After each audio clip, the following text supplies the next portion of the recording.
Cool to be able to start seeing my personal brand grow, but then also my sales and my work started growing. Like reps would reach out to me and like, hey, I'd like to pick up your line. Like, can I be able to sit down and talk with you? Reps I would never even heard of a company that I was working for beforehand. I'm like, wow, this is good on the work front too. So it's like, if you can combine both, you got a home run.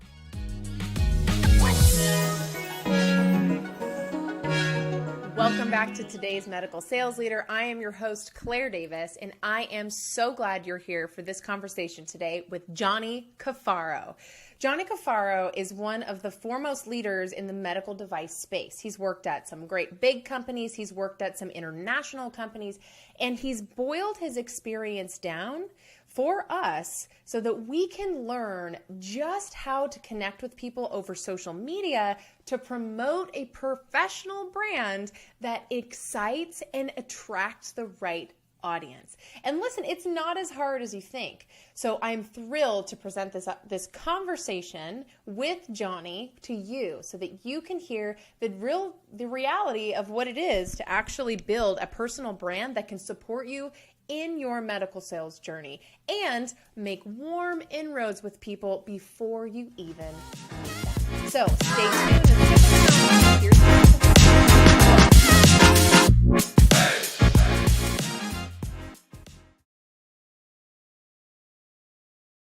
Hey everybody, welcome to the podcast. It's so great to have everybody here. And today I have an absolutely special guest. His name is Johnny Caffaro. I am a huge fan of his, and we actually bumped into each other on LinkedIn. Yep. And since then, I have been amazed at watching his professional and personal brand absolutely blow it out of the water, all for the sake of helping more people in the healthcare industry. So Johnny, I'm so excited to have you on the show today. Thank you so much for joining us. Yeah, Claire, happy to be here. I mean, I'm excited that you reached out and wanted to talk to me. So let's do this. Oh my gosh. Awesome. Excellent. So listen, Johnny, I want to give you a chance, if you would, for everybody here who doesn't yet know you. So I've been in the medical field. I always help people my whole life because I was born with a hip disease, like calf perthes. And so I felt like there's got to be something in this world that like can go towards like hips or medical or help people, because I had to get a couple of hip replacements. And I found out there was a sales rep in the OR that sold these products that go into patients. I'm like, I need to do that.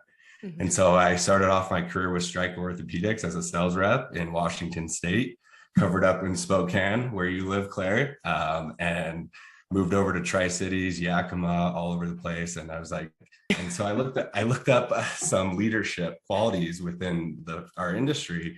And a lot of leaders had marketing and sales or marketing and engineering or something along the lines where they had more traits within their bag. And so I'm like, okay, I'm going to go into marketing. So I looked up a company called Ortho Development, and I was a hip product manager there for a couple of years.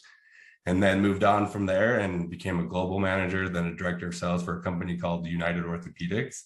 And then just recently came back to Stryker about 6 months ago on the hip product downstream for the hip side. So, I mean, full circle, I have a Stryker hip in me and I work for Stryker and managing the hip side on the marketing. So it's awesome. I mean, it's a really cool full circle story. Yeah, it truly is. It's funny. The folks that I work with, they're all in medical sales of some kind. Yep. And I find that each of them are drawn to medical sales for very unique reasons. Yes, it's an industry that can be traditionally known for making a lot of great money, having a lot of flexibility in your life, but Yep. also it can be an incredible grind.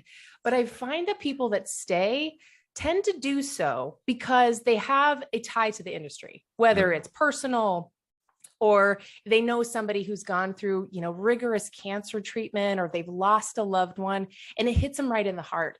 And so I'm really inspired by people like you who come to the industry who have this personal tie. So, when you were a kid growing up, what did you dream that you were going to be later in life? Yeah, I mean, I had a couple. So, I mean, I wanted to be a lawyer in New York City, dressed up in a Okay. suit and tie and have a briefcase walking up and have my driver pick me up. Or I wanted to be Tom Brokaw on MSNBC News and announce the Oh. news and all that stuff. And so I get to college and we had to go to English. And I'm like, there's a lot of writing in this in broadcasting. I am not doing this.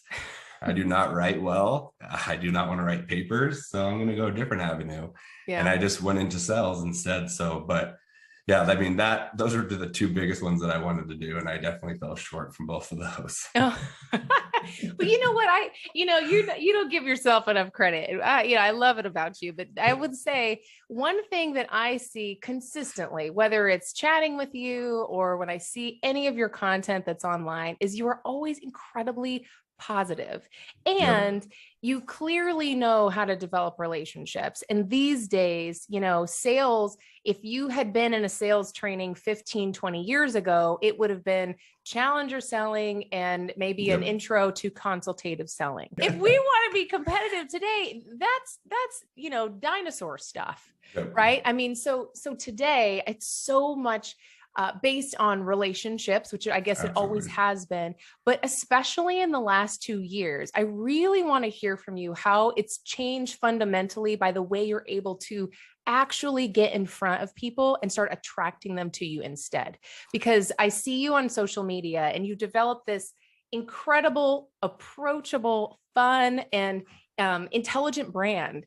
And I feel like that's the way of the future. Yeah, no, absolutely. So, I mean, I just wanted to start talking about relatable stuff and content that was, I mean, positive and uplifting because there's so much negativity in the world, right? I mean, you turn on the news and it's all fires, wars, anything, robberies, death. I mean, it's terrible. And so my nickname growing up is Smiling Johnny Caffaro. And so it's like because I'm always smiling, I'm always happy, always just know it's always going to be okay. And so Yeah. if I can portray that in social media and my own brand and people can relate to it, I think that's the biggest key because a lot of people are going through the same issues that you are, but they don't want to talk about it. But if somebody Yeah. else is talking about it, then you can be able to build a network and be able to help those people. And people are going to reach out to you on like private message and say, hey, like, I really liked your post, really inspired me. Is there a way that like we can connect so you can help me through whatever I'm going through?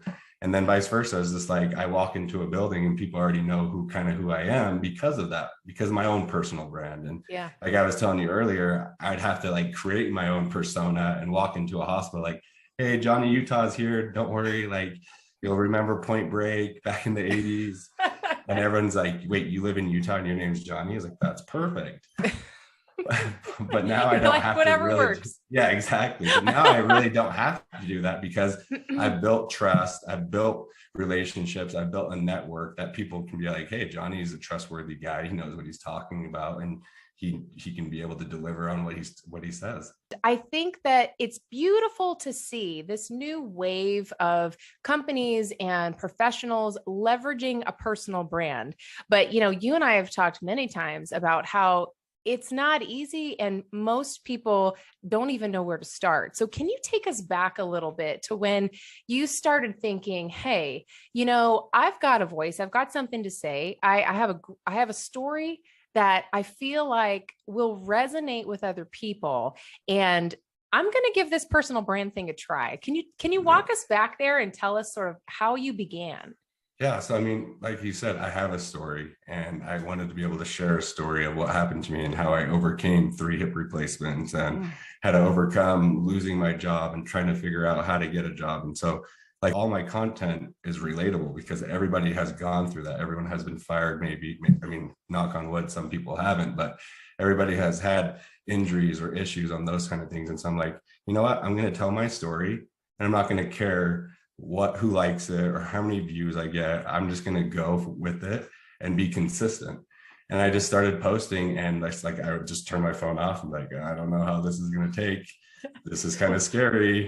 We'll check it out in the morning and see Yeah, how we right. feel. Exactly, right? Like turn off my phone. Yes. But then like it started like getting traction. And then like it was actually really cool because I was getting messages like, thank you so much. You really inspired me today. Like that I really needed to hear those words today. I'm like, maybe we're on to something here. Like this could be really cool to be able to continue to sell myself, but like I'm not really selling myself. I'm just trying to tell people who I am. Right. But then that also builds people to know like, hey, I kind of know who Johnny is. Maybe I'll buy his product, or maybe I'll start talking to him, or maybe I'll be able to, I mean, work with him or collaborate with him on something because he's got something else. And so that's how I started. I just did it. And a lot of people won't start because they're scared of what people are going to think about them, or do I look like I'm like have an ego because I'm posting a picture about myself? And if you go through my LinkedIn, like most every single post of mine has a picture of me,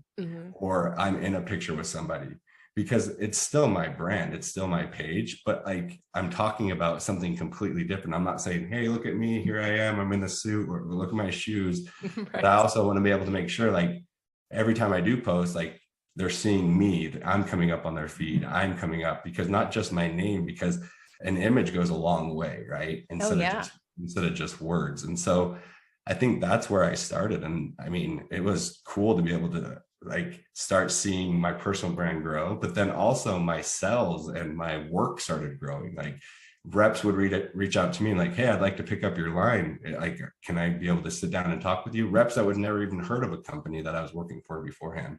I'm like, wow, this is good on the work front too. So it's like, if you can combine both, you got a home run, right? Yeah. It's just, where do you start? And I always tell people, start with a story that you went through that people can relate.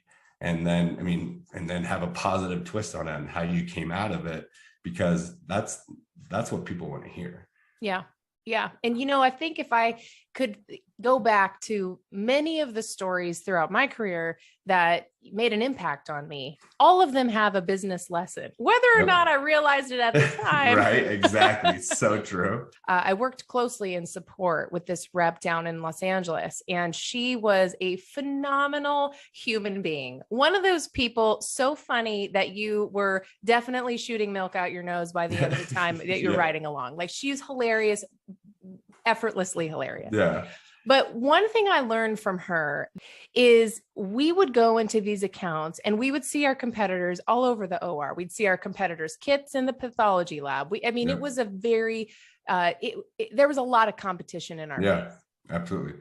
She knew every single person there, competition or not, on a first name basis, knew their kids' names, high-fiving them in the hallway and hanging out during lunch.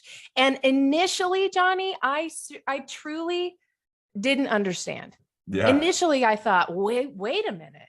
We are competitors. Like, we should be at each other's throats. And like, what's going on? And in reality, it was such a breath of fresh air, because it wasn't a feeling of intimidation. Yeah. Instead, it was a feeling of camaraderie and this incredible perspective that we're all making it at the end of the day. We're all busting tail. And the whole point is to help patients thrive in the end. Yeah. And you know what? I never forgot that. And who can't relate to that? Exactly. And like, that's the same thing with me, because I've been a patient, right? Yeah. And that's how I kind of approached going into sales, is like, listen, I've been a patient. I know what happens. Like, if something goes wrong, like I know if like a tray is not ready to, or it's unsterile, or someone poked a hole in it, it causes so much animosity and craziness. And when I came in, I'm like, listen, competition or not, like, I've been a patient. I want to make sure that all the patients that I'm helping or taking care of are going to be okay. And so that's why like I made friends with everybody in the hospital. I'd be like making sure like, and at one point, like I was helping another rep, like, hey, your case is going. You want me to grab something for you? And vice versa. And that's what you just said is you build camaraderie. And that goes so much further than like hate or like trying to destroy someone, because the pie is so big. Like, let's be honest, like everybody doesn't understand. Like, I know there's territorial people and all that stuff, but if everybody can help each other, there's enough piece of the pie for everybody. Mm-hmm. You know, obviously there's competition with anything that we do, but by not focusing on it and instead focusing on the end result, which is like you said, helping patients, you know, putting yourself either literally or metaphorically in the shoes of the end user of your product, that's powerful. And that's why I love working with medical salespeople, because all sales is great in its own industry, but there's something special about medical sales because you really affect the livelihood of other people. If I was, I'm getting chills as we're talking. Yeah, but no, it's the same true. I mean, I've been there. I mean, I've been the patient, I've been the sales rep, I've been on the marketing side, and it's just so much fun to be able to see all the collaborative issue. I mean, everything come together in one. Like all the collateral that I'm creating right now goes out to the sales force to train the surgeons to do the surgery to make sure the patient comes out perfect, not perfect, but healthy. Yeah. Well, perfect would be great. Yeah, exactly. Yeah. But I know what you mean. I know what you mean. Yeah. Okay. So, you know, let's be real here for a second. When you're starting to build a personal brand and you work for somebody else, how did your family and friends react? Did they have a reaction? Were they skeptical of what you were doing? Were they confused? Were they even talking about it? What was that like? Yeah. And I mean, most of my family members are on LinkedIn. I don't have any other social platform. And so my brother-in-law was making fun of me. Like, why do you keep blasting yourself? This is a business platform. You're just talking about yourself. I'm like, I'm not really just talking about myself, but thank you.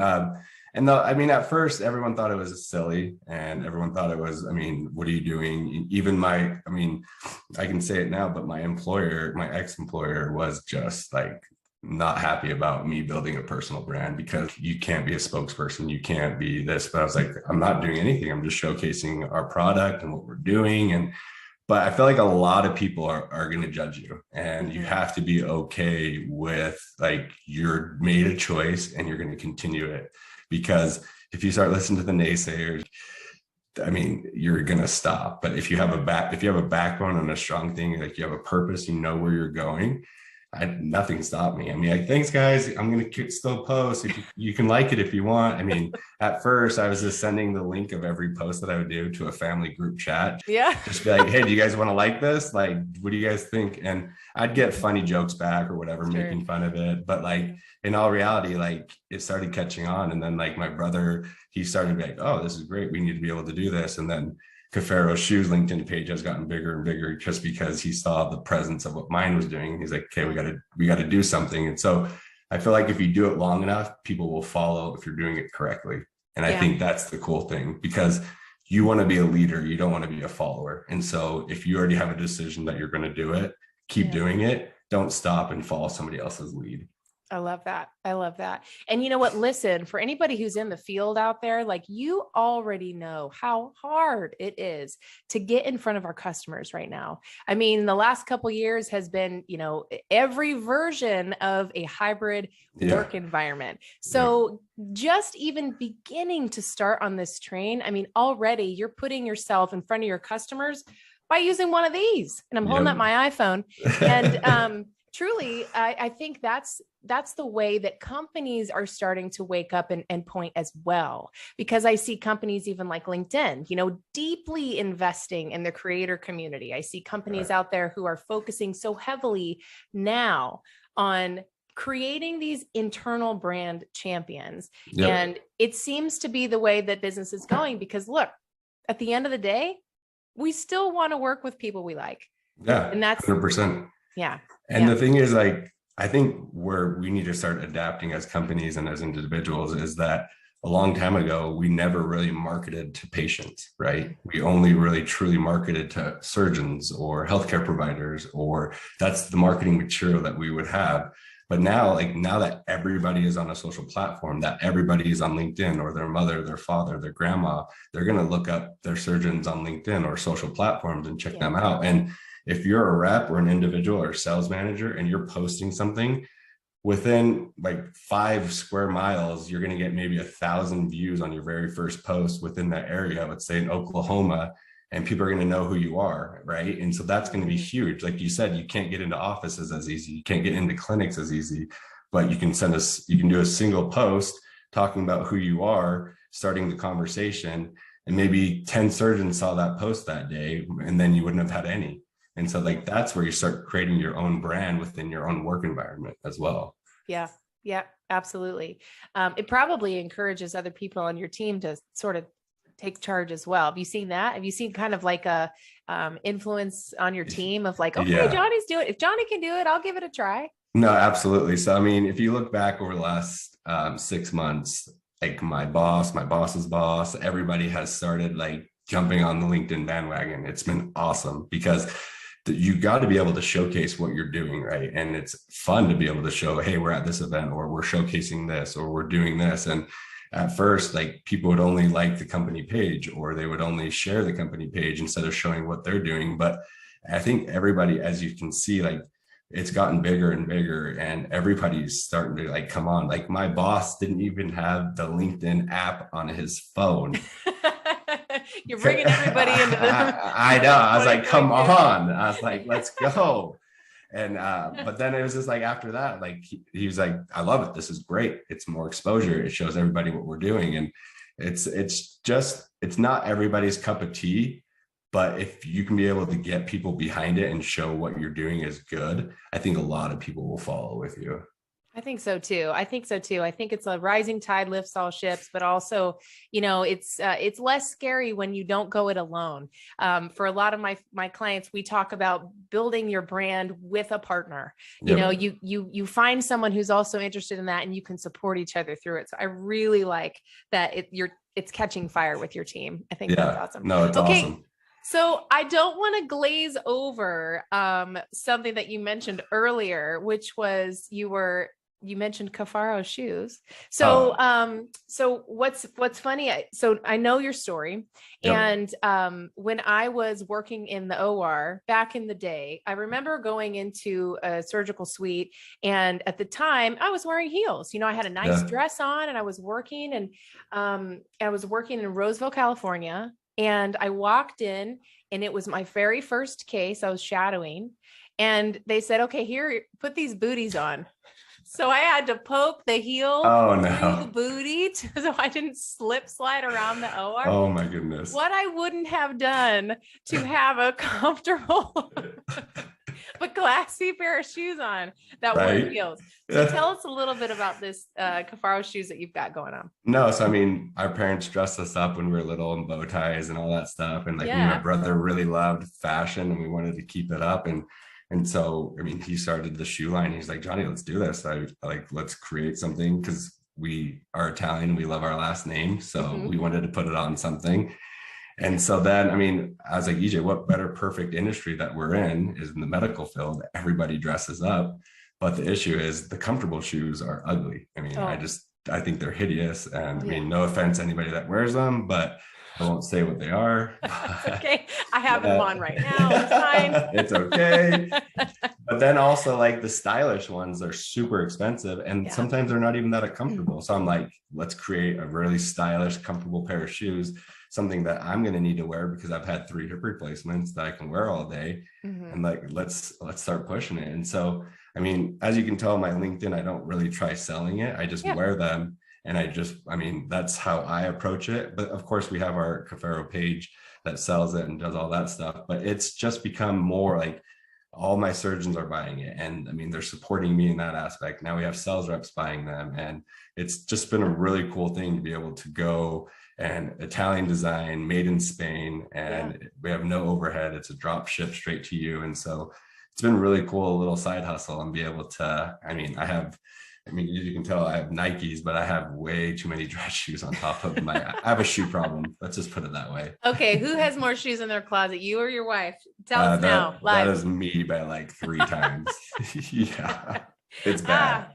I believe it. I believe it. Well, you know what I mean? There's nothing more important than developing solutions for the people you're working with and exactly. yourself. And style. And style. Okay. So right? yes. And to jump back over to the personal branding bit one more time, I Yep. really love how you seem to have specific pillars in your content.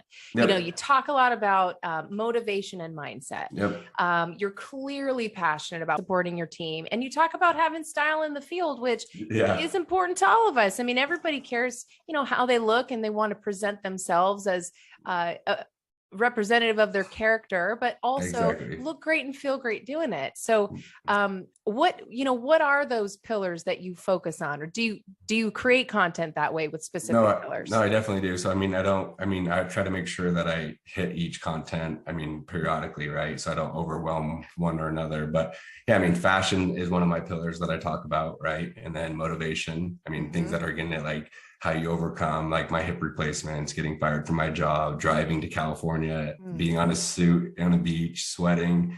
Oh gosh, you got to tell that story. So, I was working for a tech company, and I just got a hip replacement, and I was out 2 months, and I get back to work, and like a week later, they say, "Hey, we're going to have to let you go." I'm like, what? Like, I just bought a house. I just had a 6-month-old baby. Just had a hip replacement. I'm like, what am I going to do? Like, this is insane. And so that's where I started like, okay, there's got to be something in this industry where something with the hips, because I'm super passionate about what happened to me and I want to know more. And so I heard Stryker was the best company to work for. Stryker just kept on coming up. So then I went on medreps.com. Like, this was 11 years ago. There was no resources to try to find any way to get in with Stryker. Yeah. And my dad was a football coach. And so I'm like, hey, Dad, can you call any of your guys, do you think, that are working for Stryker? Because they hire a lot of ex-athletes and football players, basketball players. And so he's like, yeah, there's a couple guys that I know. So I started the process, and I was interviewing, and then they went radio silent on me. And I'm like, my bills are piling up. This is like 4 months out of no job. I'm doing workers' comp just to be able to make some money to come in to pay some bills, put everything on credit cards. It was stressful, super stressful. So you're the primary breadwinner. It's like all on everything. your shoulders. Yeah, it was a lot. And so then I hear that the hiring manager is going to be in California. So I did like the crazy ex-stalker and like told my ex-wife, like, hey, listen, we got to get in the car and we're going to put everything gas on the credit card, and we're going to go drive down there just to see if we can get an interview with this guy. Like, I will sit there and do anything. So we drive down there, and I let him, hey, coincidence, I'm in California too. Would love to meet up. This would be great. I don't hear anything for 2 days. I'm like, oh, this is not what I expected. Usually something could have happened. Yeah. And were so you then thinking like, I'm so embarrassed, oh God, or just like, oh, what, did he not get it? Yeah. What were you thinking? I felt like I knew he was busy. He was on vacation. Like, I kind of felt embarrassed because like, you put more money on, like, because this is what I needed to do. And I have a strong feeling, and I'm going to do it. And I'm not going to back away from that feeling. And so on the third day in the morning, he texts me at like 8:45, and he's like, hey man, sorry, been at Disneyland. Do you want to make it down to my hotel by 10? We can hang out on the beach. Come in swimsuit, tank top, flip-flops. Let's just hang out. I look at the clock, and it's an hour away. I'm like, I have to hurry, go. So I run upstairs, go put on a suit and tie, and I drive down to the beach and hang out in the hotel. And I'm like, I'm sweating. Like, it is so hot on the beach. Like, I'm in a suit and tie.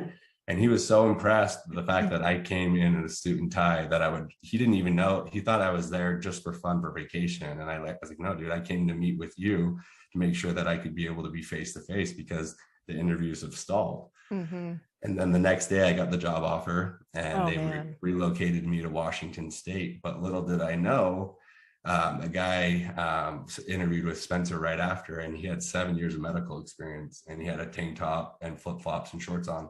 Right. And it just showed how much more I wanted it and wanted to be there. So when people say like, I don't have medical sales experience, or I don't have experience to get into the industry, you don't need it. Like, if you show the person how bad you're willing to work and how bad you're willing to just get the job, they know you're going to be a hard worker once you have the job.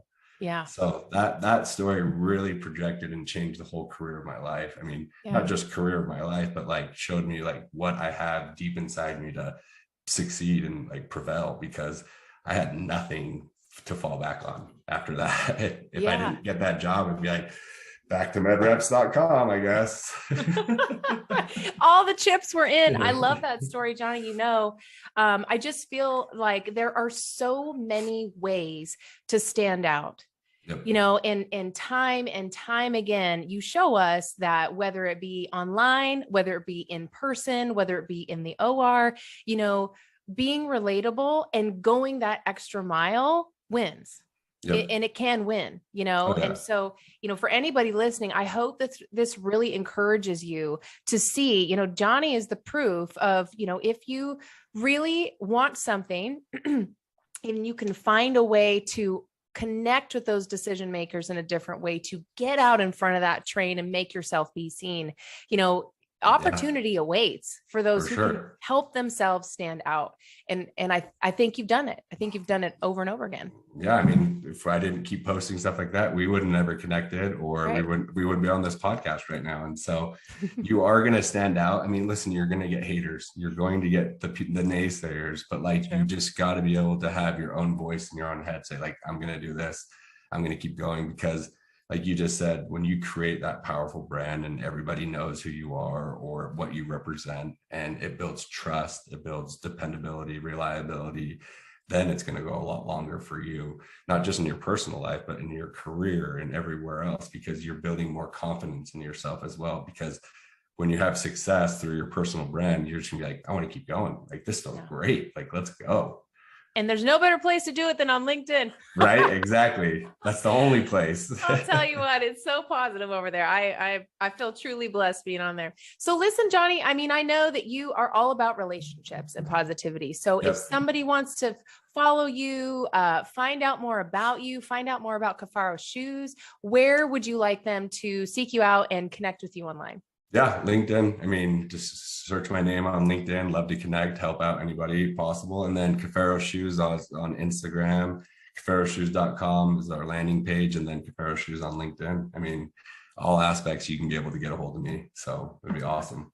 Awesome. Well, we'll make sure that we link all of that in the show notes. Thank you so much for everybody listening here. Johnny, thank you so much for sharing your stories with us. I love talking to you. And I know that the impact that you have, the positivity you're putting out there and with your personal brand is just contagious. So thank you so much for being with us today. Appreciate it. Thanks for having me.